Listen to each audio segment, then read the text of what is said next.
beda gitu kan. Iya sih. Fokusnya harusnya fokus untuk pencegahan, ada yang bisa kita lakuin tapi kita nggak ngelakuin. Iya. Kayak gitu. Bahkan sebagai contoh ya Kak, misalnya aku mau beli kondom pun itu masih ada aja yang dijulitin gitu. Iya. Kayak beli kondom Exactly. padahal itu adalah salah satu upaya untuk pencegahan HIV kan. Betul. Tapi masih ada aja kayak bilang, oh lu pasti mau gini-gini ya gitu. Atau mau akses PrEP pun ke layanan kesehatan mungkin masih dijulitin. Betul. Nah padahal itu salah satu upaya untuk pencegahan HIV. Betul banget. Nah tadi kan Kak Abi bilang ada beberapa layanan kesehatan yang masih diskriminatif gitu terhadap ODIF. Nah sebenarnya ada nggak sih Kak layanan kesehatan yang sangat inklusif dan non diskriminatif? Wah, banyak. Banyak. Banyak. Nah itu kita bisa nanya gitu nggak sih Kak ke hotline counselor Gue Berani kayak Kak ada layanan yang inklusif nggak ya gitu? Sebenarnya bisa aja teman-teman nanya ke layanan Gue Berani, kita bakal cari layanan yang terbaik. Bahkan kadang-kadang kita sampai cariin orang buat dampingin gitu loh. Se-effort itu nih kita buat supaya ini tidak sampai menyebar lebih jauh gitu ya, dan teman-teman kita fasilitasi sebaik mungkin.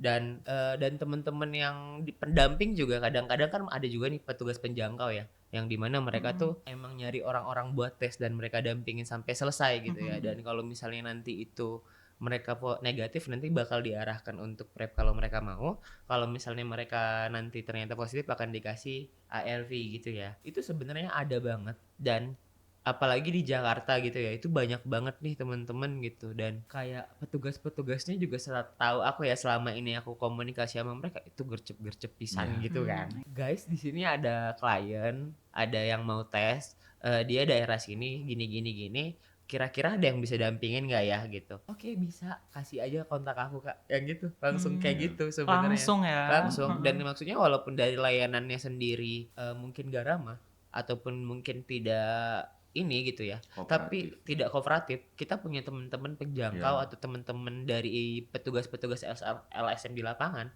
yang mereka tuh bisa dampingin kamu, dan kamu pasti bakal nyaman banget gitu ya. Karena aku juga pernah kan tes gitu, dan ada yang dampingin gitu. Kayak kadang-kadang tuh kayak pendampingku malah dia sadar nih bahwa di layanan tersebut kita nggak dapat perlakuan yang seharusnya, perlakuan yang secara standarnya tuh harusnya kayak gini, kita nggak dapat itu gitu.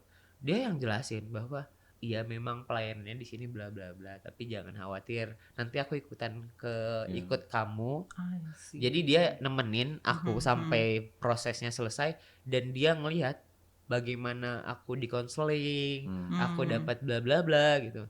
Iya nanti tuh ini gini, dan mereka ngasih informasi juga gitu. Dan menurutku itu hal-hal yang mungkin bisa dimanfaatkan juga nih sama teman-teman Sobat Berani gitu ya. Gitu sih. Oke, buat Sobat Berani di luar sana yang lagi nonton ini, jangan takut lagi untuk tes HIV, karena petugas layanan kesehatannya sekarang udah inklusif dan juga non diskriminatif banget ya. Karena masih bisa dibilang juga sebenarnya kan petugas-petugas kesehatan ini juga dapat training terus ya. Dapat peningkatan kapasitas juga. Dan aku yakin kalau misalnya setiap petugas kesehatan di Indo gitu ya, walaupun di layanan kesehatannya, pasti mereka bakal tetap ditingkatkan juga gitu loh. Dan mungkin stigma yang mereka lakukan, mereka juga akan sadar bahwa oh ini harusnya nggak kayak gini, dan ada perbaikan terus-terusan kayak gitu. Oke. Mungkin aku ke pertanyaan selanjutnya ini karena nyambung banget. Mungkin ini lebih ke harapan atau pendapat Kak Abi dan Kak Dika, harapan untuk pemerintah dan layanan kesehatan di Indonesia, khususnya untuk mengurangi stigma dan diskriminasi di Indonesia ini. Apa tuh Kak harapannya? Kak Dika dulu deh. Mungkin singkat aja sih Kak. Iya. Balik lagi ke Light Communities Lead gitu. Sebenarnya secara komunitas kita sudah biasa bergerak tanda kutip sendiri gitu. Kita memang berangkat dari grassroots, akar rumput, bahwa kita melihat kebutuhan yang ada di komunitas kita sendiri gitu, maksudnya sesama lingkungan kita sendiri, dan kita merasa kalau misalnya belum ada dukungan, oke, kita akan bergerak sendiri untuk melakukan sesuatu yang memang harus kita lakukan gitu, yang memang kita merasa di lingkungan kita sendiri gitu. Cuman secara dukungan makin kesini sebenarnya makin bagus ya. Dan kita juga dari pengalaman kita juga bekerja sama dengan beberapa dinkes daerah dan juga nasional gitu, juga sebenarnya sudah banyak yang kooperatif seperti itu. Cuman ya yang pasti masih bisa lebih ditingkatkan lagi gitu. Kalau aku dari sisi campaign-nya atau dari sisi karena goals kita kan memang sebenarnya si demand creation untuk layanan HIV ini adalah pada akhirnya akan tanda kutip menguntungkan mereka gitu, karena kita membawa orang, membawa masyarakat, dan juga membantu menginformasikan bahwa secara supply tanda kutip secara layanan kesehatan ini udah ada loh.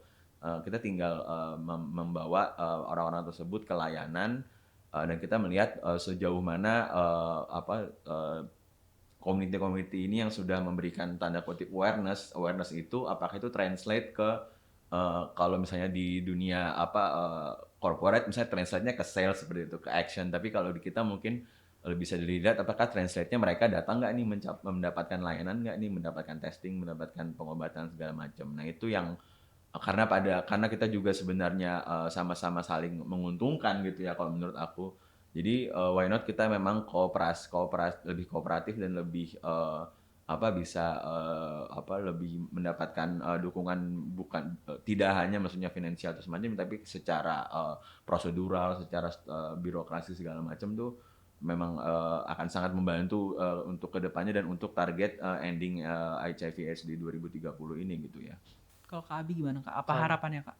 Kalau dari aku sendiri mungkin karena berangkatnya dari background psikologi ya. Dan aku juga ngelakuin penelitian tentang itu ya, aku berharapnya ke depannya lebih banyak riset-riset tentang mental health pada ODIP-nya. Iya. Ataupun mungkin pada teman-teman yang mungkin mau tes tapi mereka takut. Itu menurutku juga perlu untuk diteliti dan dijadikan suatu data di mana data ini nanti bisa digunakan untuk pembuatan kebijakan-kebijakan baru di Indonesia sendiri. Dan ini juga jadi data yang bisa mungkin digunakan sama teman-teman layanan kesehatan LSM dalam melakukan suatu peraturan gitu loh. Kayak misalnya mungkin sekarang kita ngeliat bahwa berdasarkan data yang aku baca dan riset-riset yang aku baca di luar negeri, itu kan sangat berkaitan ya mental health sama kesehatan fisik. Dan pada teman-teman ODIF itu jadi suatu yang sangat bermasalah gitu ya. Ini bisa jadi data pendukung di mana teman-teman layanan kesehatan bisa buka atau bikin peraturan di mana nanti teman-teman ODIF nanti ternyata bisa dapat konseling juga. Gitu kan. Dan menurutku itu hal yang harus diperhatikan juga sih sama layanan kesehatan dan juga pemerintah gitu loh. Dan mungkin lebih ke Indo sendiri tuh penelitian tentang itu masih dikit. Oke. Dan kebijakan tentang kesehatan mental kita juga masih dikit gitu ya. Jadi kayak kenapa nggak dimulai lebih cepat gitu, ataupun dimulai lebih dari sekarang. Jadi kayak nanti mungkin teman-teman yang akan mendapatkan manfaat dari layanan akan lebih nyaman dan mereka akan lebih baik lagi dalam isu-isu HIV-nya sendiri. Kayak gitu sih dari aku. Semoga yang nonton podcast ini nanti ada dari stakeholder dari pemerintah juga ya. Allah. Biar aspirasi-aspirasi dari Kak Dika dan Kak Abi ini bisa terrealisasikan. Amin. Gitu.